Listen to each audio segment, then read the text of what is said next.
allow me to take you back into the past of Brexit.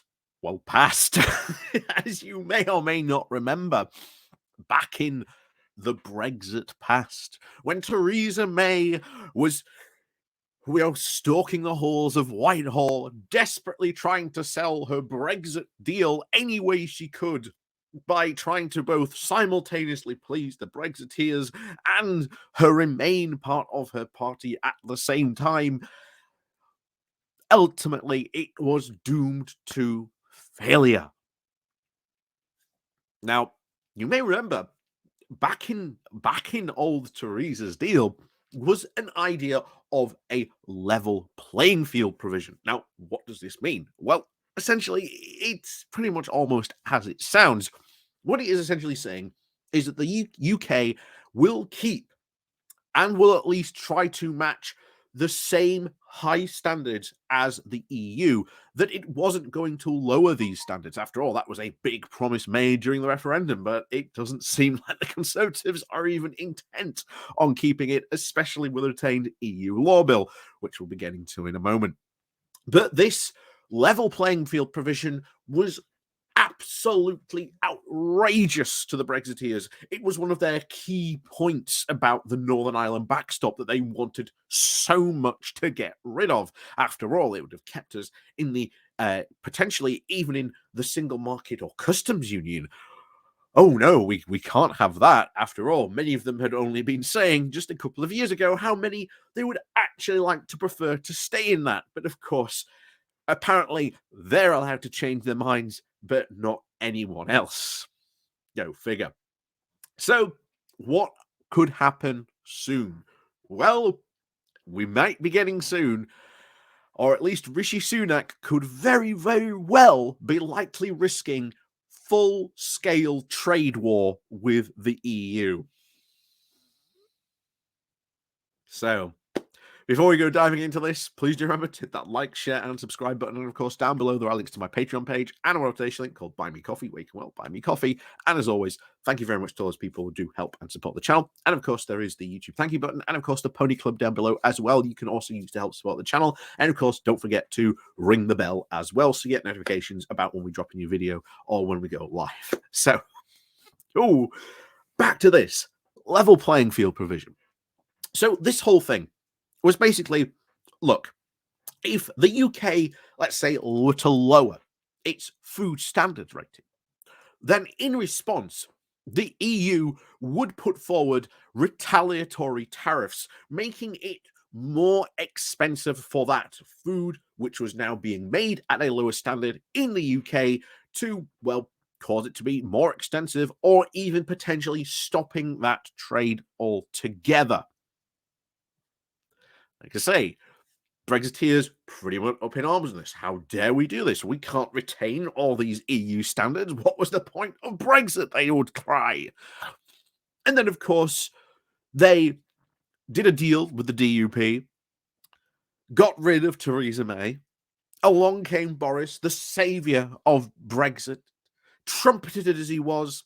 I will never, ever put a border down the Irish Sea, he proudly proclaimed, and then very quickly threw the DUP onto the bus, started another election, and focused it solely on Brexit, almost trying to rerun it as an idea of the referendum itself. But it was far from it. There was numerous complaints about Corbyn, other things that were going on. Certainly the levelling up pledge, certainly sold by Boris Johnson, did unfortunately manage to capture thousands of people, lie even though it has proven to be. That's just the facts about the 2019 election. To be honest, we could go on it for hours about the myriad of things that went on, which caused Boris Johnson to win his very big landslide. And of course, at that point, well, he no longer needed the DUP, and as he said, thrown under the bus they were. And now we have this absolutely awful withdrawal agreement. However, you might think, why was the level playing field provision kept in? Well now, you see, to be able to get this deal across the line, Boris knew himself he would have to. He would have to at least concede some things to the EU, and he was prepared to offer them that the UK would sign up to this level playing field provision. After all, he and the other Brexiteers had proclaimed, we're not going to lower our standards. Wink. And of course, here we are now. He'd sold the deal, he'd passed it, and of course, even David Davis, back in the day, being the very first, Brexit minister, the minister in charge of leaving the European Union, had infamously said, it doesn't matter what deal we can sign, because guess what? We can just unilaterally change it later. To which the EU very quickly came in and said, no, you can't do that. That's not how this international deal is going to work. So they signed up to it. And of course, they've got to live with it. But of course, as David Davis said, we can just ignore it. And of course, they are now. Liz Truss allowed Jacob Rees-Mogg to become the Minister for Business Opportunities, to which he then proudly launched his awful bill of the retained EU law bill, which will essentially put thousands of laws, untold that we highly suspect, at least the number at this moment in time is still about 4,000, with numerous departments still saying there is just going to be too much work to even do to find all these laws, which could cause huge ramifications, blow huge holes open in our statute book. And of course, we have built upon these laws in some cases, meaning that if you get rid of the foundations of some of these laws, what do you think happens to the rest of the law? It just creates a giant loophole. And even businesses, even though Jacob Rees-Mogg will claim otherwise, businesses do not want to move away from these standards. They know that if we move away from these standards, it's going to make trading with the EU even harder and even more expensive, which will damage the British economy even more.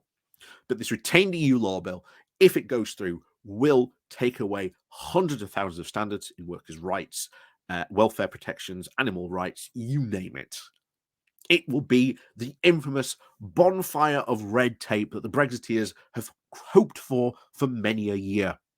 But of course, the EU has come out and said, we are very concerned about this. And in fact, they have now openly said, if this happens, we will deploy regulatory tariffs and we will act. So, this retained EU law bill, if it continues to go through, many people are expecting Sunak to just kick it into the long grass, but he appears to have at least kept it to, well, try and appease the Brexiteers and is allowing this to, well, continue on. It's in the House of Parliament, not the House of Parliament, in the House of Lords at the moment. Highly suspected, probably not to pass, hoping maybe Sunak hopes that it can become a game of parliamentary ping pong. And that is when the Lord, shall we say, bat it back to the Westminster. Maybe that's when he'll just, sit quietly, move it aside. Maybe, we just need to work on this some more and just, deprioritize it as much as he possibly can. At least that's the hope. But if this bill does come to pass, this will probably mean a full-scale trade war, because those hardcore Brexit ministers will start to remove EU laws left and right and start to lower standards. That is what it says in their ideology they must do in order for there to be growth and there to be an economic bonanza, the likes of which we have never seen before. It won't happen. This is what Liz Truss promised. It was a disaster. And unfortunately, for some reason, Rishi Sunak, again, disagree with him as I might, at least he was smart enough to realise that the Brexiteers and their crazy free market fundamentalist ideology was not a good one. So we could potentially be heading to a full-scale trade war. And the EU are gearing up for it. They're preparing for this. They're preparing countermeasures. They are prepared to do retaliatory tariffs back on us should these regulations be taken away and standards be lowered. And it is a trade war which we will lose, because in a trade war, the larger market has all the advantages and always wins. So that's something we've potentially got to look forward to, probably coming soon to a UK near you. So, as always, guys, thank you for watching. And of course, please do remember to ring that bell. Of course, the like and share button as well on your way out. And of course, let me know what you think down below as well. So, until then, as always, we'll see you all very soon.